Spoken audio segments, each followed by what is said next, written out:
ராகுல் காந்தி பற்ற வைத்த நெருப்பு இன்னைக்கு இந்தியா முழுவதுமே பரவியிருக்குன்னு சொல்லலாம். அந்த வகையில அடுத்து மகாராஷ்டிராவில் இருக்கக்கூடிய மாநகராட்சி தேர்தல் நடைபெற போதா சொல்றாங்க.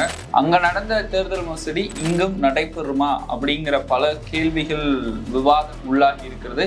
இது மட்டும் இல்லாம ராகுல் காந்தி உத்தவ் தாக்கரேவும் ராஜ் தாக்கரேவும் அவமானப்படுத்திட்டார் அப்படின்னு ஒரு விஷயங்கள் பரவிட்டு இருக்குது. இது சார்ந்த முழு விவரத்தை தான் நம்ம இன்னைக்கு வீடியோல பார்க்க இருக்கிறோம். வாங்க வீடியோக்குள்ள போலாம். கோபாசை நண்பர்களுக்கு வணக்கம். நான் உங்கள் சின்ன அரசியல்களை தொடர்ந்து பேசுவோம், உண்மையை உறக்க சொல்வோம். மகாராஷ்டிராவில் நடந்த தேர்தல் மோசடி உலகம் அறிந்தது, நீங்களும் அறிந்ததுதான். தற்பொழுது இன்னும் 2 மாசத்துல மகாராஷ்டிராவில் கிட்டத்தட்ட 29 மாநகராட்சி இருக்குதா. அந்த மாநகராட்சி தேர்தல் வரப்போறதா சமீப காலமா அண்மையில செய்தி பேசப்பட்டுட்டு வருது. அக்டோபர் இல்லைன்னா நவம்பர் இந்த மாதங்கள்ல நடக்க போகுது. இதே மாதங்கள்ல தான் பீகார்லயும் தேர்தல் வரப்போகுது. பீகார் நடக்கிறதுக்கு முன்னாடியே மகாராஷ்டிராவுடைய இந்த மாநகராட்சி தேர்தல் நடக்கிறதுக்கான வாய்ப்புகள் இருக்கு அப்படிங்கிற செய்தியெல்லாம் அண்மையில தெரிவிச்சுட்டு வராங்க. சரி, இந்த இதுல என்ன, ஏற்கனவே மகாராஷ்டிரா நடந்த தேர்தலில் முன்னாடி காங்கிரஸ் தான் ஜெயிச்சிருக்கிறாங்க. அதுக்கப்புறம் தான் 70 லட்சம் 75 லட்சம் புது வாக்காளர்களை ஆட் பண்ணிருந்ததுக்கு அப்புறம் பாஜக அரசாங்கம் ஜெயிச்சதா ராகுல் காந்தி அவர்கள் ஆதாரத்தோட வெளியிட்டாரு. இப்ப என்ன குழப்பம்னா, ஏற்கனவே இருந்த வாக்காளர்களை வச்சு தேர்தல் நடத்துறதா இல்ல புதுசா இப்ப 70 லட்சம் வாக்காளர்கள் வேற ஆட் ஆயிருக்காங்கல்ல, அவங்கள வச்சு தேர்தல் நடத்துறதான்னு ஒரு குழப்பத்துல இருக்கு. இந்த வழக்கு நிச்சயமா உச்ச நீதிமன்றத்துக்கு போகும் அப்படின்னு சொல்லி எல்லாராலுமே எதிர்பார்க்கப்படுகிறது. இப்படி இருந்தாலுமே மாநகராட்சி தேர்தல் வருது இல்ல மகாராஷ்டிராவில், அதுல மும்பை மிக முக்கியமானது. கிட்டத்தட்ட மும்பைக்கு மட்டும் 217 சீட் இருக்கு. அதுல 114 எடுத்தா மட்டும்தான் ஜெயிக்க முடியும். இதுக்கு முன்னாடி நடந்த தேர்தல்லாம் சிவசேனா 84 சீட் எடுத்து ஜெயிச்சிருக்கு, பிஜேபி 82 சீட் எடுத்து ஜெயிச்சிருக்கு. இப்படி இருக்கிற பட்சத்துல காங்கிரஸ், சிவசேனா, சரத்பரா இவங்கெல்லாம் சேர்ந்தாங்கன்னா மாபெரும் கூட்டணி அமைஞ்சு நிச்சயமா மகாராஷ்டிராவில் வரக்கூடிய இந்த மாநகராட்சி தேர்தலில் வெல்லுவாங்க அப்படின்னு எல்லாராலும் எதிர்பார்க்கப்படுகிறது. இப்படிதான் அடுத்தடுத்து வரக்கூடிய உள்ளாட்சி தேர்தல், இப்ப நடந்த உள்ளாட்சி தேர்தல், அப்புறம் இடைத்தேர்தல், இதெல்லாம் காங்கிரஸ் பெரும்பான்மையை வாக்கு பெற்றுட்டு வரதை நம்ம பார்க்குறோம். அடுத்து வரக்கூடிய மாநகராட்சி தேர்தலையும் இவங்க மாபெரும் கூட்டணி வச்சு வந்தாங்கன்னா நிச்சயமா ஜெயிப்பாங்க அப்படின்னு எல்லாராலையும் எதிர்பார்க்கப்படுகிறது. இப்ப என்ன பிரச்சனைனா, இப்ப ராகுல் காந்தி மேல அடுத்து ஒரு புது விஷயத்த பாஜக பரப்பிட்டு இருக்கிறாங்க. ராகுல் காந்தி நள்ளிரவு விருந்துல உத்தவ் தாக்கரே அவங்களுடைய மகன் ஆதித்ய தாக்கரே அவங்கள கூப்பிட்டு மாபெரும் விருந்துல வச்சிருந்தாங்க. அதாவது பாஜக அரசாங்கம் என்ன சொல்றாங்கன்னா, எங்கிட்ட இருக்கும்போது முன்னாள் முதல்வருக்கு இதுதான் காங்கிரஸ் கொடுக்கக்கூடிய மரியாதையா, எங்க முதல்வரா எங்க கிட்ட இருக்கும்போது அவங்கள நாங்க முன்னாடி சீட்ல உட்கார வைப்போம் அப்படிங்கிற மாதிரிலாம் பேசியிருந்தாங்க.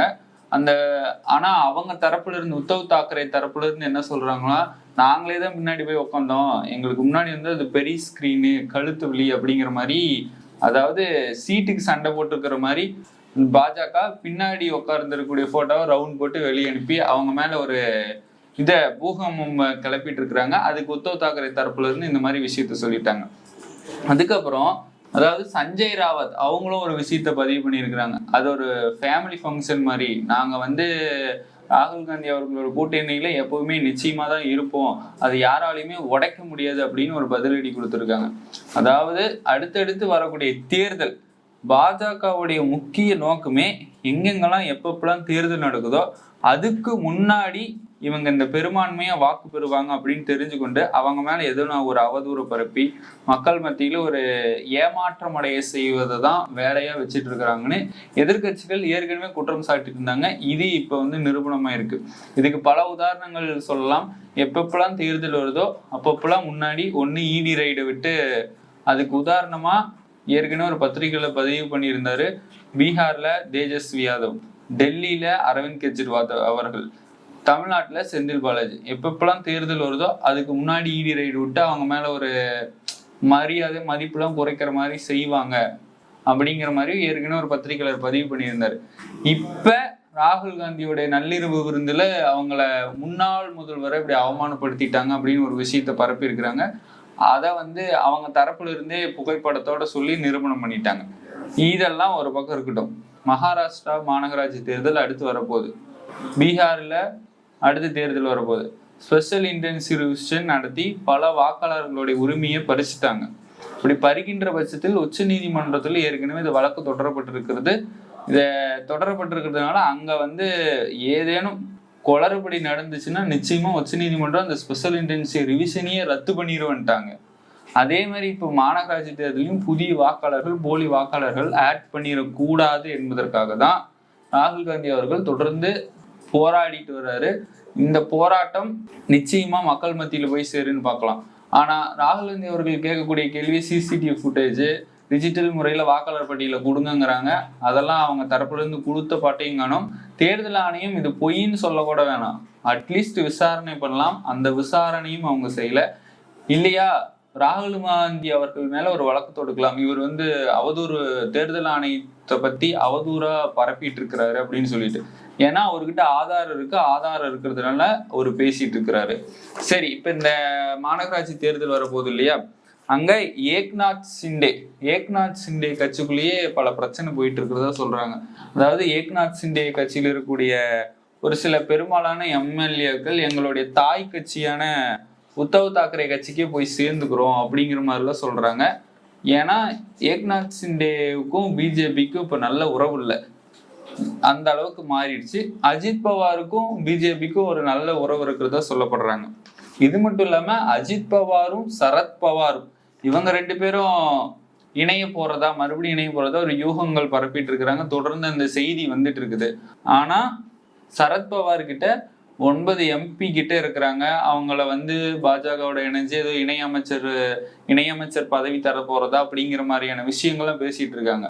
ஆனா தெளிவா சரத்பவார் அவர்கள் சொல்லிட்டாங்க, நாங்க வரக்கூடிய மகாராஷ்டிராவுடைய மாநகராட்சி தேர்தலில் இதே கூட்டணியோட தான் தொடர போறோம், இதை தான் நாங்க மெயின்டைன் பண்ண போறோம் அப்படிங்கிற மாதிரியான தரப்பை தெரிவிச்சுட்டாங்க. அடுத்து ஏக்நாத் சிண்டே நினைக்கக்கூடியது என்னன்னா, எப்படியா இருந்தாலும் வேட்பாளரை இவங்க நிக்க வச்சோம்னா ஒண்ணு பாஜக ஒண்ணு விலை கொடுத்து வாங்கிடுவாங்க, இல்லைன்னா அவங்க பக்கம் சாஞ்சிருவாங்க. எப்படியாவது நம்மளுடைய வேட்பாளரை நமக்கு லாயலா இருக்கக்கூடியவங்களை நிக்க வைக்கணும் அப்படின்னு அவர் ஒரு பக்கம் நினைக்கிறாரு. நினைத்தாலுமே எந்த அளவுக்கு அங்க வெற்றி கூடும் அப்படிங்கிறது தெரியல. ஆனா ஏக்நாத் சிண்டேவுடைய சொந்த ஊர் தானே, அங்க ஒரு வேட்பாளர்களை இறக்கலான்னு பாக்குறாரு. ஆனா எல்லாத்தோடைய கருத்துப்படியும் அங்க ஜெயிக்கிறதுக்கான வாய்ப்பு இல்லை அப்படிங்கிற மாதிரியான விஷயத்த சொல்லிட்டாங்க. பிஜேபி என்ன நினைக்கிறாங்கன்னா, வேற இடத்துல மாத்தி நில்லுங்க, அதாவது பராமதி அப்படிங்கிற இடத்துல நில்லுங்க அப்படின்னு சொல்றாங்க. ஆனா பராமதி அப்படிங்கிற இடம் சரத்பவார் அவர்களுடைய கோட்டை, அங்க ஜெயிக்க முடியாது. அங்க ஏன்னா காங்கிரஸுக்கு வெயிட்டான ஆள்கள் நிறைய இருக்காங்க. அதுவே மும்பை பார்த்தோம்னா காங்கிரஸுக்கு அந்த அளவுக்கு பலம் இல்லை. அப்ப அடுத்து வரக்கூடிய இந்த மாநகராட்சி தேர்தலில் யார் ஜெயிப்பார்கள், யார் வெற்றி பெறுவார்கள் பொறுத்திருந்து தான் பார்க்கணும். ஏன்னா பெரும்பாலும் காங்கிரஸுக்கு நல்ல ஆதரவு இருக்கு இந்த மாநகராட்சி தேர்தலில். நிச்சயமா இப்ப காங்கிரஸ் செய்து கொண்டு இருக்கக்கூடிய முயற்சிகள்னால, தேர்தல் ஆணையத்தை சார்ந்து பல ஆதாரங்களை வெளியிட்டு வர்றதுனால மக்கள் மத்தியில் ஒரு நல்ல விழிப்புணர்வு ஏற்படுத்தியிருக்கு. அதுவும் மோடி அவர்களுக்கு கடிவாளம் போடக்கூடிய விஷயத்த யாரு செய்யறாங்க, தொடர்ந்து பார்த்தோம்னா இந்தியாவுடைய எதிர்கட்சி தலைவரா இருந்து ராகுல் காந்தி அவர்கள் மட்டும்தான் அந்த விஷயத்த செஞ்சுட்டு வர்றாரு. வேற யாருமே துணிச்சலா செய்யல அப்படின்னு மக்கள் மத்தியில ஒரு நல்ல எதிர்பார்ப்பு இருக்கு. அதனால நிச்சயமாக அடுத்து வரக்கூடிய பீகார் சட்டமன்ற தேர்தலிலையும் ராகுல் காந்தி அவர்கள் வெற்றி வாகை சூடுவார். மகாராஷ்டிரா மாநகராட்சி தேர்தலையும் ராகுல் காந்தி அவர்கள் வெற்றி வாகை சூடுவார் அப்படின்னு கணிக்கப்படுகிறது. அந்த கணிப்பு எந்த அளவுக்கு பூர்த்தி ஆகுதுன்னு நம்ம பொறுத்திருந்து பார்ப்போம். மீண்டும் ஒரு நல்ல அரசியல் காலத்தை நான் உங்களை சந்திக்கிறேன். அதுவரையும் உங்களிடமிருந்து விடைபெறுவது நான் உங்கள் சின்ன.